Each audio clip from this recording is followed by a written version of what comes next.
Bonjour chers frères, chères sœurs. Que la grâce et la paix de notre Seigneur Jésus reposent sur ta vie et sur ta famille aujourd'hui et pour toujours.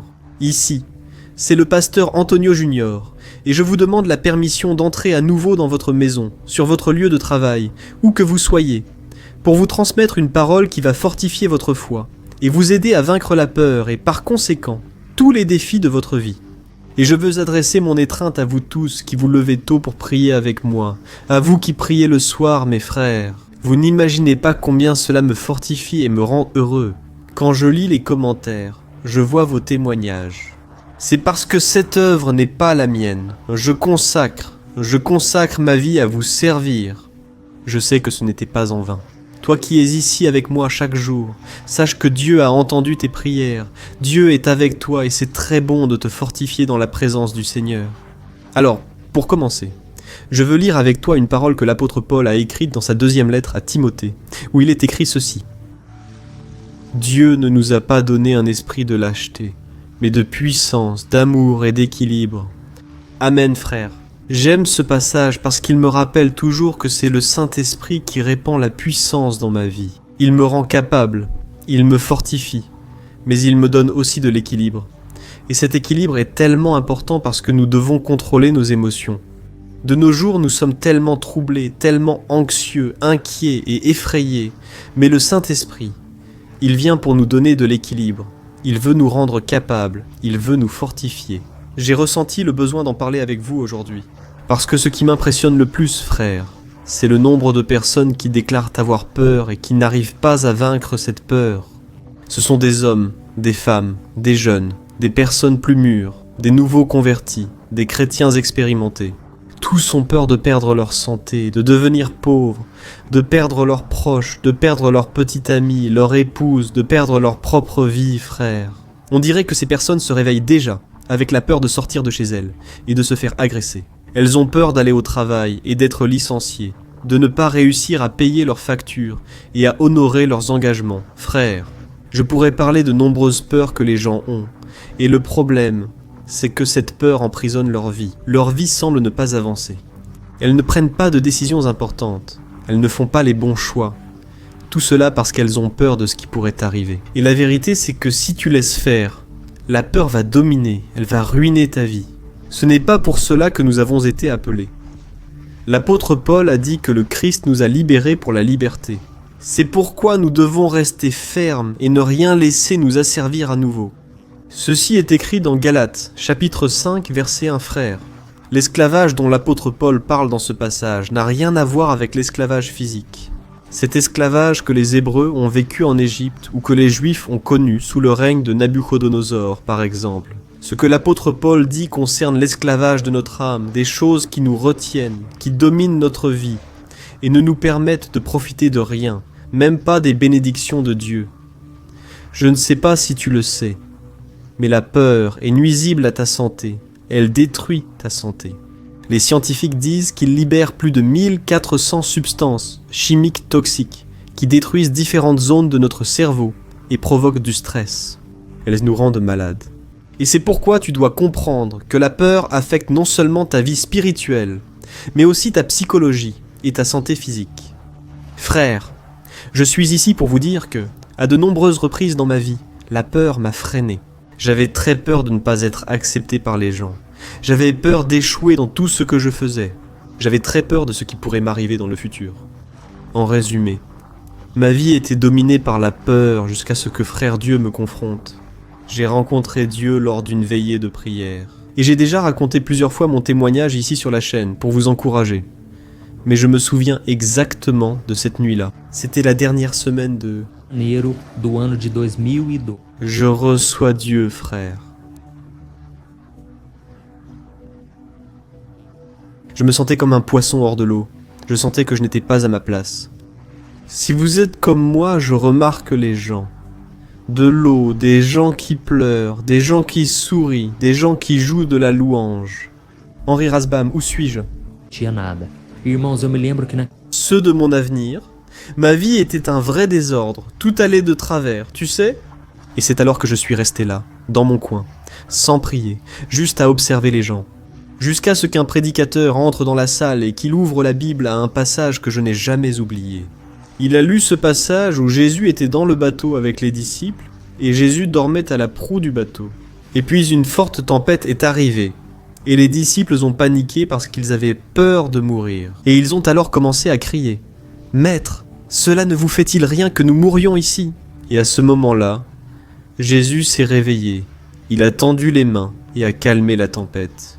À ce moment-là, frères, les disciples déjà avec Jésus furent encore plus émerveillés. Et ils ont dit « Qui est cet homme à qui même la mer et les vents violents obéissent ?» Frères, ces paroles ont profondément touché mon cœur. C'était comme une flèche qui me transperçait de l'intérieur. Et, à cet instant, le prédicateur a dit ceci. « Il y a un jeune homme ici ce soir, dont la vie est en désordre. On dirait que rien ne marche pour toi, et pire encore, tu as une peur terrible de ton avenir. Tu ne sais pas comment sera ta vie demain. Mais laisse-moi te dire une chose. Si tu ouvres ton cœur à Jésus, et que tu cries vers lui, tout comme les disciples l'ont fait, Jésus apaisera ta tempête, et ta vie ne sera plus jamais la même. Frère, à ce moment-là, j'ai ressenti un feu dans mon cœur. Mon cœur a commencé à brûler, et j'ai commencé à crier « Jésus, regarde ma vie, regarde la situation dans laquelle je me trouve en ce moment. Jésus, pardonne mes péchés. Je suis faible, je suis un pécheur, j'ai besoin de toi, je te reconnais comme mon Seigneur et Sauveur, frère. » À cet instant, c'est le moment où le Saint-Esprit est venu habiter en moi et j'ai ressenti une paix que je n'avais jamais ressentie auparavant. J'avais déjà expérimenté des drogues, des plaisirs mondains que tu ne connaissais même pas. À ce moment-là, j'ai ressenti une paix surnaturelle, au milieu de la difficulté, au milieu du chaos que je vivais. Cette paix a apaisé la tempête de ma vie. Et j'ai appris que tout autour de nous peut être en désordre, peut être chaotique, turbulent. Mais si nous avons la paix dans notre cœur, si nous avons Jésus, nous avons tout ce dont nous avons besoin. Frères, ne pensez pas que ça a été facile.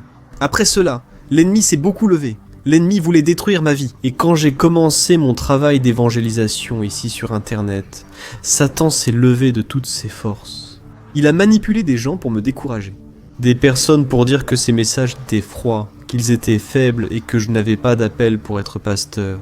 Mes frères, je suis ici pour vous dire que lorsque vous regardez à Jésus, seulement à lui, vous n'avez peur de rien.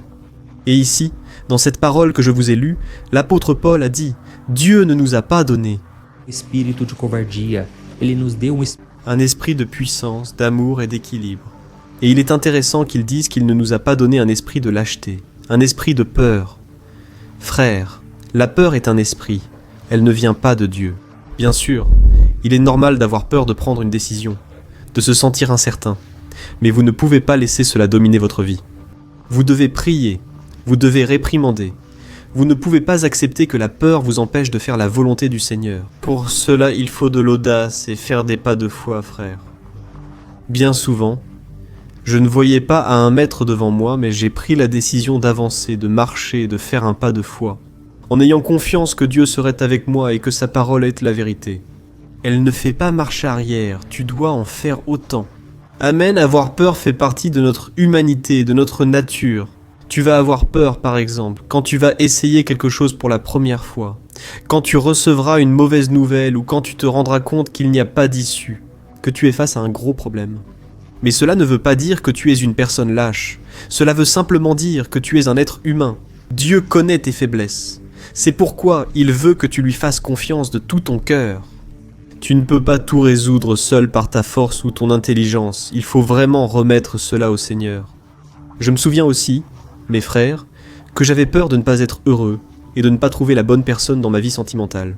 Et je me souviens même qu'une fois j'ai accompagné ma femme, Thaïs, qui à l'époque était juste ma petite amie.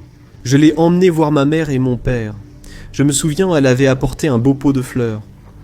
Mais mes frères, quand je l'ai laissé discuter avec ma mère, je suis vite allé aux toilettes. Et j'ai fait une prière en disant « Seigneur, ne me laisse pas souffrir à nouveau. Fais que ça marche cette fois. » Oh mon Dieu, j'implique déjà Thaïs avec ma famille. Père, je ne veux pas que ça se passe mal encore. Je n'en peux plus de souffrir. Frère, à ce moment, la prière d'abandon a apaisé mon cœur. J'ai dû remettre et faire confiance au Seigneur, que cette fois-ci ça marcherait. Et c'est pourquoi je t'invite à faire la même chose. Amen, je veux lire avec toi un passage que j'aime beaucoup. du psaume 34, où le roi David a déclaré quelque chose qui s'est passé dans sa vie. Je suis certain que cela t'arrivera aussi. Écoute ce qu'il dit dans le psaume 34, versets 4 à 6. Fais attention. J'ai cherché le Seigneur et il m'a répondu. Il m'a délivré de toutes mes peurs. Ceux qui regardent vers lui rayonnent de joie. Leurs visages ne seront jamais couverts de honte. Ce pauvre homme a crié, et le Seigneur l'a entendu et l'a délivré de toutes ses détresses. Amen. Comme David l'a dit, le Seigneur m'a délivré de toutes mes craintes. Je veux que vous laissiez ici dans les commentaires maintenant. Votre prénom est devant. Vous allez écrire. Dieu m'a délivré de toutes mes craintes, d'accord ? Pendant que vous écrivez cela, je veux déjà commencer à prier pour vous. Et restez là.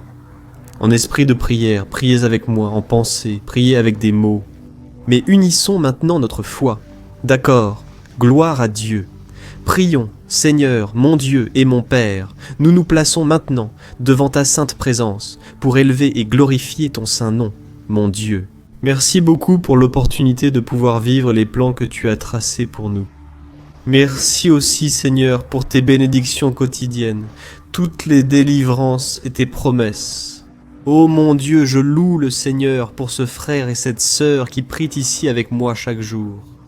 Père, tu connais les besoins, les faiblesses, les difficultés qu'ils ont affrontées, mais ils n'ont pas brisé cette chaîne de foi. Chaque jour, ils sont ici, mon Père, et c'est pourquoi je demande que le Seigneur répande ton onction sur lui, sur elle, sur leur famille. Ô Père, pardonne nos péchés, car bien souvent nous doutons de ta puissance, bien souvent, Père, nous nous trompons, nous commettons des péchés parce que nous sommes en manque dans notre âme. La peur a dominé notre cœur, et pour cette raison, nous ne laissons pas le Saint-Esprit prendre soin de nous, agir en notre faveur. Ô Seigneur, nous reconnaissons que nous ne sommes pas dignes de ton amour, de ta miséricorde, mais nous te supplions. Pardonne-nous, ô Dieu. Purifie notre cœur, ô Seigneur. Nous sommes ici en ce jour à la recherche de force, de courage, Père. Combien m'écoutent en ce moment, et sont alités, sont dans leur lit sans force. Mais qu'ils aient le courage, Père, de faire un pas, de foi, de se lever de ce lit, de glorifier ton nom au milieu de la difficulté. Ô mon Dieu, que tu délivres cette personne, Père, de cette maladie, de ce mal qui a emprisonné cette âme. Ô Seigneur Jésus, pardonne, Seigneur, et guéris cette âme blessée. Père, cette personne a besoin de toi, Seigneur. Parce que la peur a fait de cette personne une otage. Elle l'a empêchée de profiter des bénédictions. Cette personne n'arrive pas à s'épanouir dans le domaine sentimental. Elle souffre toujours, fait de mauvais choix, s'implique avec des personnes qui ne méritent pas son amour. Père, envoie une personne de Dieu. Na vida dessa pessoa, Comme tu l'as mise dans ma vie, Père, cette personne rêve de mariage et de bonheur, mon Père. Et que tu puisses accomplir, Père, le désir du cœur de cette personne. Ô Seigneur, aide-nous à rester fermes et à ne pas tomber dans les pièges de Satan, dans les tentations, dans les raccourcis qui apparaissent sur le chemin. Que tu nous aides à nous rappeler, Père, que notre force vient d'en haut, vient de toi, Seigneur. Au nom de Jésus, mon Père, donne force et courage, et que cette personne n'oublie pas qu'elle n'a pas reçu un esprit de lâcheté, de peur, mais un esprit de puissance, d'amour et d'équilibre. Au nom du Seigneur Jésus, je prie et je te remercie déjà, car je crois que l'onction, la présence du Seigneur est en train d'être déversée sur cette personne, aujourd'hui et pour toujours.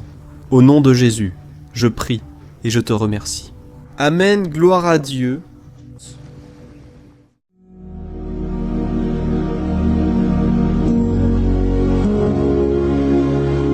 Bonjour frères, grâce et paix de notre Seigneur Jésus-Christ.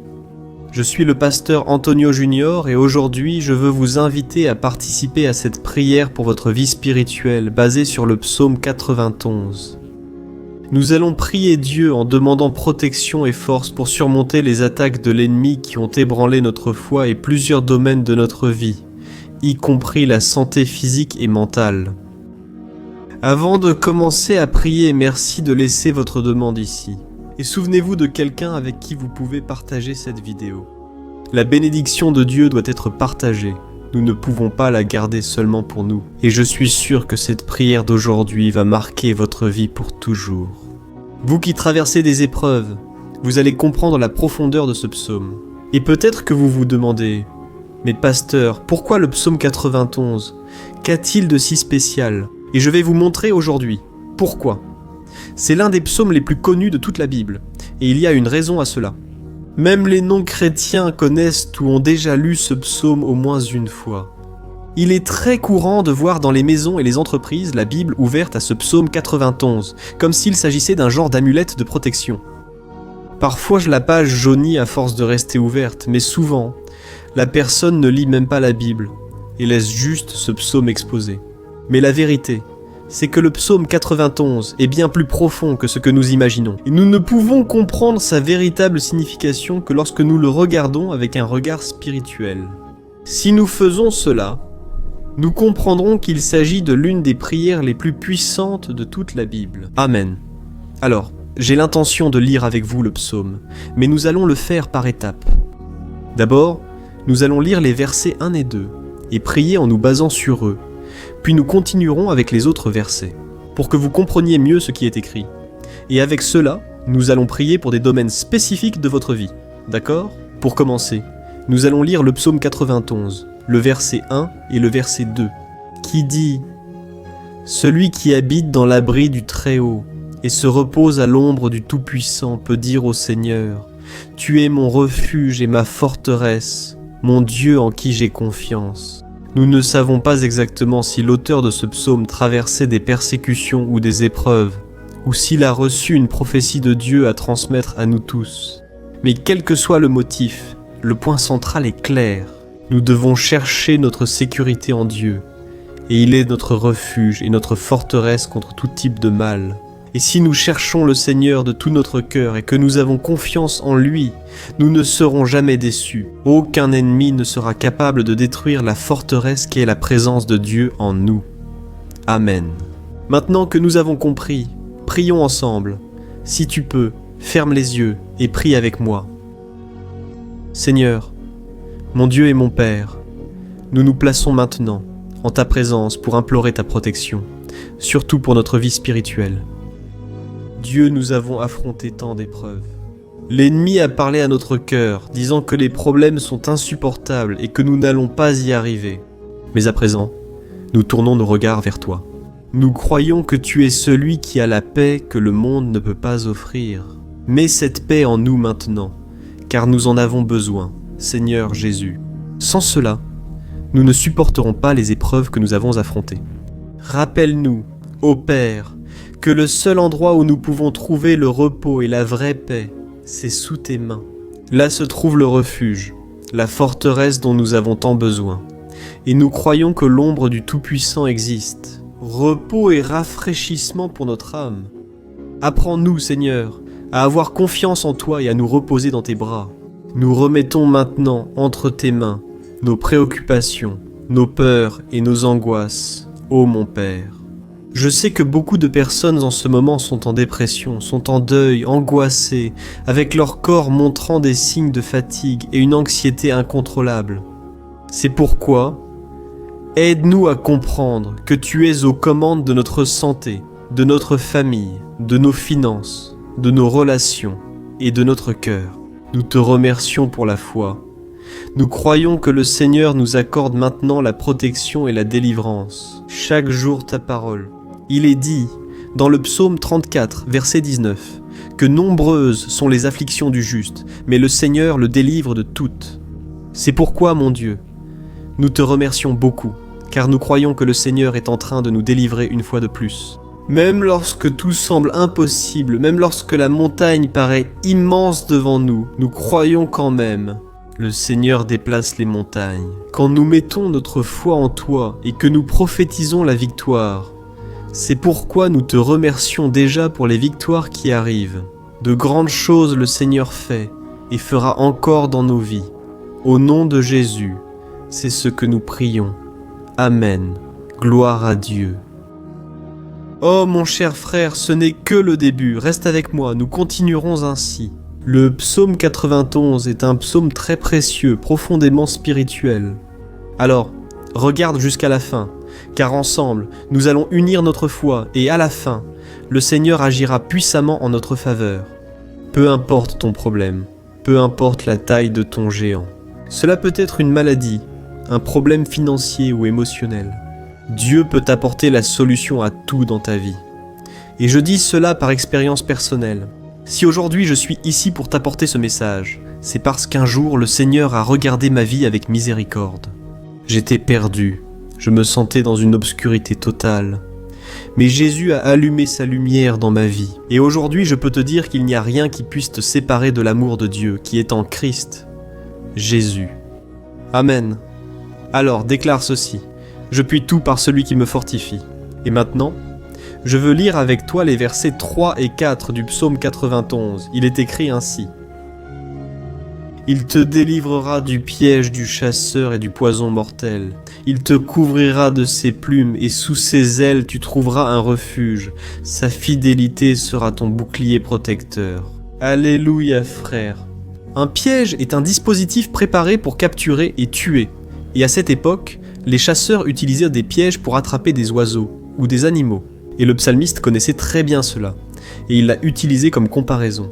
Il voulait dire que chaque jour, le diable place aussi des pièges sur notre chemin, pour nous tenter, pour nous détruire spirituellement, pour nous éloigner du Seigneur, pour nuire à notre vie dans les moindres détails. Mais si nous courons sous les ailes du Seigneur, il nous protégera. C'est la promesse de Dieu pour toi. Il va te protéger du poison mortel de Satan, tout comme un aigle protège ses petits. Amen. Alors prions encore une fois. Garde les yeux fermés et écoute cette prière de tout ton cœur. Seigneur, mon Dieu et mon Père, nous restons en ta présence parce que nous croyons que notre vie spirituelle ne sera plus jamais la même. Et, encore une fois, nous te demandons de ne pas permettre que les problèmes et les difficultés du quotidien nous détournent de notre objectif, qui est Jésus-Christ. Protège-nous, Seigneur, des pièges que Satan a préparés pour nous. Donne-nous la sagesse pour identifier ces pièges avant qu'il ne soit trop tard. Ô Seigneur, délivre-nous de l'heure de la tentation. Ne permets pas que nous fassions des choix qui apportent un plaisir momentané, mais détruisent notre vie spirituelle. Ensuite, aide-nous, ô Père, à toujours courir sous tes ailes. Que ta fidélité nous protège de la fureur du dévoreur tous les jours de notre vie. Au nom de Jésus, nous prions. Amen, alléluia. Et maintenant, nous allons continuer avec le psaume 91, cette fois les versets 5 et 6 qui disent ceci. Tu ne craindras ni la terreur de la nuit, ni la flèche qui vole de jour, ni la peste qui rôde dans les ténèbres, ni la peste qui ravage en plein midi. Frère, ce psaume pourrait avoir été écrit par le roi David. Beaucoup le pensent, car il fut un guerrier affrontant des ennemis jour et nuit. David savait ce que c'était d'être sous attaque constante, mais même ainsi, il ne se rendait pas, car il savait que le Seigneur était son bouclier. Et nous aussi, nous devons avoir cette assurance, cette certitude de la protection divine. Nous devons comprendre que la destruction, la tragédie, tout cela peut arriver à ceux qui rejettent, mais ceux qui font confiance au Seigneur seront épargnés. C'est la promesse de Dieu dans les versets 5 et 6. Alors, prions encore une fois. Je suis sûr que la présence du Seigneur apaise déjà ton cœur, qu'elle te prépare déjà à ce qui va venir, à ce que le Seigneur a pour ta vie. Alors, prions. Seigneur, mon Dieu et mon Père, nous te demandons maintenant de nous protéger des flèches lancées par Satan contre nous et contre nos familles. Ô mon Père, les attaques ont été si fortes que souvent, nous pensons ne pas tenir le coup. On dirait qu'on sort d'un problème pour entrer dans un autre encore pire. Aie pitié, ô Dieu, de ceux qui pleurent maintenant en ta présence. Va à la rencontre de ce jeune qui est en dépression. Va à la rencontre de cette personne désespérée, de cette mère désespérée, de ce père de famille qui ne sait pas comment il va subvenir aux besoins de sa maison. Ô mon Père, ravive. La foi de ces personnes leur donne la persévérance, la même que David a eue face aux batailles, face aux géants. Ne permets pas, mon Dieu, que la peur ferme nos yeux. Nous voulons rester fermes en regardant seulement vers toi, ô mon Dieu. Les difficultés ont été si grandes, le vide, la tristesse, l'amertume nous font souvent croire que la vie n'a plus de sens. Mais Seigneur, je te demande ici et maintenant Bénis chaque personne qui écoute cette prière et enlève d'eux, mon Père, toute pensée de mort, toute pensée négative, car rien de tout cela ne vient de Dieu, un Dieu d'amour qui n'a que de bonnes pensées. À notre sujet, au nom de Jésus, c'est ainsi que nous prions. Amen. Gloire à Dieu, frères. Nous allons poursuivre avec ce beau et béni psaume. Et je crois qu'après avoir lu le psaume 7, 8, tu auras encore plus la certitude que Dieu est avec toi. Tu peux en être sûr, les versets 7 et 8 le disent. Ainsi, 1000 pourront tomber à ton côté, 10 000 à ta droite, mais rien ne t'atteindra. Tu regarderas simplement et tu verras le châtiment des méchants. Amen, frère. Ce verset est très souvent cité, mais les gens oublient parfois un détail très important. Cette promesse est uniquement pour ceux qui sont en présence de Dieu. Celui qui s'éloigne de lui perd la protection du Seigneur. La Bible dit que l'ange du Seigneur campe autour de ceux qui craignent Dieu, et il les délivrera.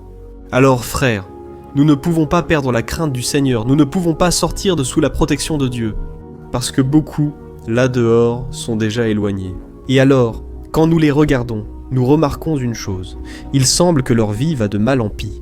Il semble que la maison soit sans protection et que l'ennemi entre et sorte, causant une grande destruction, un vrai désordre. Combien de familles, de frères sont désorganisés? Combien de personnes sont touchées parce qu'elles ont perdu la protection spirituelle? Si tu t'identifies à ces personnes, si tu fais partie d'une famille qui a beaucoup souffert d'attaques et qui a été touchée, je veux que tu pries en toute conscience. Crois qu'en ce moment, beaucoup peuvent tomber à tes côtés, beaucoup peuvent tomber à ta droite, mais rien ne t'atteindra. Amen. Alors prie avec foi, avec la certitude que les anges du Seigneur viennent vers toi. Prie de cette manière, Dieu éternel. Nous avons vu des milliers de personnes être vaincues chaque jour parce qu'elles rejettent ta parole et s'éloignent de ta présence. Mais nous, Seigneur, nous voulons rester fermes. Ne permets pas qu'aucun de tes enfants ne se perde en chemin. Garde-nous, Seigneur, afin que nous ne soyons pas atteints. Comme les impies, répands ton onction sur tous ceux qui participent à cette prière. Envoie tes anges, Seigneur, même sur ceux qui ne vont pas à l'église, ceux qui crient vers toi. Fais le miracle dans leur vie, mon Père, et qu'ils puissent revenir ici et laisser dans les commentaires la grande délivrance que le Seigneur leur accorde, qu'ils puissent témoigner de ce que le Seigneur fait aujourd'hui. Et je crois que cette onction est en train de briser tout joug, toute oppression, toute tristesse, toute fatigue. Au nom de Jésus, nous prions. Amen. Gloire à Dieu. Frères, continuons avec le psaume, et il est important de rester jusqu'à la fin de la vidéo. Je crois que maintenant, au versets 9 et 10, vous allez ressentir une paix surnaturelle. Si vous vous abandonnez vraiment au Seigneur Jésus, si vous placez votre foi en lui, je crois que votre cœur ne sera plus jamais le même. Alors, faites attention à ce que disent les versets 9 et 10. Il est écrit ainsi: « Si vous faites du Très-Haut votre refuge, aucun mal ne vous atteindra, aucun malheur n'approchera de votre tente. » Amen, frères. Il est important que je précise que cela n'exclut pas les problèmes. En fait, plus nous nous rapprochons de Dieu, plus l'ennemi essaiera de nous attaquer. Mais comme je l'ai déjà dit, si nous faisons confiance au Seigneur et faisons de lui notre refuge, aucun malheur n'atteindra votre vie. Et vous n'aurez pas à craindre de mauvaises nouvelles. Croyez simplement que le Seigneur vous protège. Beaucoup de gens autour de vous remarqueront la différence entre celui qui sert Dieu et celui qui ne le sert pas. Alors, nous allons prier. Et je veux vraiment que vous ouvriez votre cœur et que vous fassiez aussi votre prière, même si c'est dans votre esprit. La Bible affirme que Dieu connaît entièrement nos paroles avant qu'elles ne soient prononcées. Et tout comme Anne, dans l'Ancien Testament, elle priait sans parole, ses lèvres bougeaient seulement, mais elle n'arrivait pas à s'exprimer. Une telle était l'angoisse de cette femme qui ne pouvait pas avoir d'enfant. Mais elle a prié, et cette nuit-là, Dieu lui a accordé la grâce, et elle est devenue une mère heureuse d'enfants. Le Seigneur a-t-il ouvert son sein? Et je crois que, de la même manière, tout ce qui ne porte pas de fruits, tout ce qui n'avance pas, aujourd'hui ce cycle se termine ici. Au nom de Jésus, approprie-toi de cela, et prie ainsi avec moi. Prions. Père bien-aimé, nous te remercions pour notre vie. même au milieu des difficultés, au milieu des batailles que nous affrontons. Et nous voulons te demander, maintenant, ô Père, continue d'être notre refuge, notre salut, que le sang de Jésus-Christ, versé sur la croix, nous purifie de tout péché. L'ennemi connaît nos faiblesses, Seigneur, mais lorsque nous avons confiance en toi, aucun mal ne nous atteint, car ta parole nous dit dans Romains 8, versets 30 et 1, « Si Dieu est pour nous, qui sera contre nous ? Et si le Seigneur agit, qui pourra l'en empêcher ? Personne. » Alléluia. Ô mon Père, merci beaucoup Seigneur pour ce moment si spécial. Nous nous approprions de ce que le Seigneur est déjà en train de nous donner. La paix que ce monde ne connaît pas, la paix qui dépasse toute compréhension. Garde-nous dans cette paix. Et jusqu'à la fin de cette vidéo, mon Dieu, nous nous approprions que le Seigneur est déjà en train de libérer la bénédiction à notre égard. Alléluia frères. Nous allons lire les versets 11 à 13 qui disent ceci. Car il donnera des ordres à ses anges à ton sujet pour qu'ils te protègent dans toutes tes voies.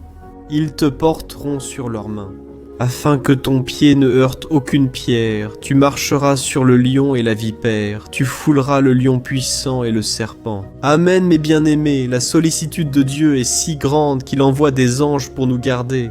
La Bible dit dans Luc chapitre 22 que lorsque Jésus était là, il souffrait de l'angoisse, le combat de la chair contre l'esprit. C'était le moment le plus difficile de sa vie. Et même si les disciples n'étaient pas avec lui à ce moment-là, après tout, il dormait. Mais la Bible dit que l'ange du Seigneur est venu vers Christ et l'a fortifié de la même manière. Toi qui souffres en ce moment, toi qui as une grande douleur dans le cœur, toi qui penses que tu ne peux plus supporter, crois qu'en ce moment, le Seigneur envoie des anges. Il donnera des ordres à ses anges à ton sujet, pour qu'ils te protègent sur tous tes chemins et te tiennent par la main. Alléluia. Et alors tu écraseras la tête du serpent. Tu vaincras tout le mal qui s'est levé contre toi et contre ta famille. Alors nous allons prier maintenant. Nous sommes déjà en train de terminer le psaume, mais s'il te plaît, ne pars pas pour que la bénédiction du Seigneur repose sur toi à tout moment. Prie ainsi avec moi. Seigneur, mon Dieu et mon Père. Les batailles spirituelles ont été si difficiles qu'il y a des moments où nous pensons que nous n'allons pas tenir le coup. Voilà pourquoi nous crions. Ô Dieu, envoie tes anges. Maintenant, donne-leur des ordres, Père, pour qu'ils nous protègent sur tous nos chemins, pour qu'ils nous gardent, nous guident et nous fortifient. Ô mon Père, seuls, nous n'y arrivons pas, mais avec tes anges à nos côtés, nous pouvons écraser la tête de l'ennemi et avancer fermement vers l'éternité. Ta parole dit que le Seigneur envoie ses anges pour protéger ceux qui vont hériter du salut. Et nous faisons nôtre cette promesse. Même si nous ne pouvons pas voir ce qui se passe dans le monde spirituel, nous croyons que le Seigneur nous protège et nous accorde des délivrances. Maintenant, c'est pourquoi je te demande, mon Père, bénis chaque personne qui participe à cette prière. Garde-les de toute chute, tromperie et des mensonges de Satan. Au nom de Jésus, nous prions. Amen. Gloire à Dieu. Et maintenant, frères, nous arrivons au dernier verset du psaume 91. Nous allons lire les versets 14 à 16, qui dit ceci. « Parce qu'il m'aime, je le délivrerai, je le protégerai, car il connaît mon nom. Il m'invoquera et je lui répondrai, et dans l'adversité, je serai avec lui. Je le délivrerai et je le comblerai d'honneur. Je lui donnerai une longue vie et je lui montrerai mon salut. Amen, gloire à Dieu, frère. Il a dit que quiconque vient à lui, en aucune façon, il ne le rejettera. Alors, rien ni personne ne peut te retirer des mains du Seigneur. Il t'aime vraiment. Il a déjà montré et prouvé son amour pour toi. Quand Christ est allé jusqu'au bout, quand Christ a souffert pour tes péchés, quand il a versé son sang pur et sans tache, parce qu'il n'avait pas de péché. Mais il a fait cela par amour pour toi, et c'est lui-même qui te protège maintenant. Je vais te sauver, je vais te protéger, je vais te donner une réponse, et dans l'adversité, je serai avec toi pour te délivrer. Alléluia. Crois en cette belle promesse du Seigneur et fais cette prière avec moi. Prions. Oui Seigneur, mon Dieu et mon Père, nous te remercions parce que tu nous as soutenus jusqu'ici. Merci mon Dieu, parce que tu es bon, tu es miséricordieux et tu ne nous traites pas selon nos péchés, car sinon aucun de nous ne survivrait, nous serions tous condamnés. Mais Jésus, nous plaçons notre foi en toi maintenant. Nous croyons que tu es notre Seigneur et Sauveur, le seul qui peut nous donner la vie éternelle, parce que tu es ressuscité, et que tu es à la droite du Père, Seigneur, même sans le mériter. Nous faisons confiance à ta grâce et à ta miséricorde. Et je te demande ici et maintenant, Père, que chacune de ces personnes puisse être un témoin vivant, afin que d'autres puissent aussi te connaître. Fais en sorte que cette vidéo, mon Père, atteigne des foules, des milliers et des milliers de personnes, Père, qui sont angoissées, sans espoir, sans Dieu dans ce monde. Nous voulons chaque jour, mon Père, nous approcher de toi à travers Jésus-Christ, l'auteur et le consommateur de notre foi. C'est en ton nom, Jésus, que nous prions et te remercions. Amen, gloire à Dieu. Ô mes bien-aimés, si vous êtes arrivés ici, je veux vous remercier, vous qui vous êtes consacrés à chercher le Seigneur. La Bible dit que tous ceux qui le cherchent de tout leur cœur le trouveront, et il fera sa demeure et accomplira des merveilles dans votre vie. Amen, n'hésitez pas à partager maintenant. Partagez. Je suis sûr que le Seigneur t'utilisera dans la vie de nombreuses personnes qui n'ont peut-être pas l'habitude de prier. Mais cette vidéo peut être la porte d'entrée pour que le Seigneur Jésus accomplisse son œuvre dans leur vie. Amen. Que Dieu te bénisse. Je t'attends dans la prochaine vidéo. Une grande accolade.